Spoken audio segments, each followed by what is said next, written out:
vocal skills, building teamwork, and boosting individual confidence as they practice and perform.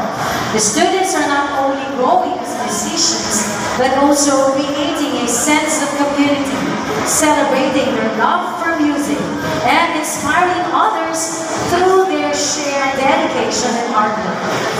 Our choir master, Miss Evelyn Sabuya Sarsilia, graduated from Cagayan State University in 2002. She started teaching in the public school system under the division of Cagayan in 2012. In 2016, she moved into the division of Bacoor, where she still teaches until today.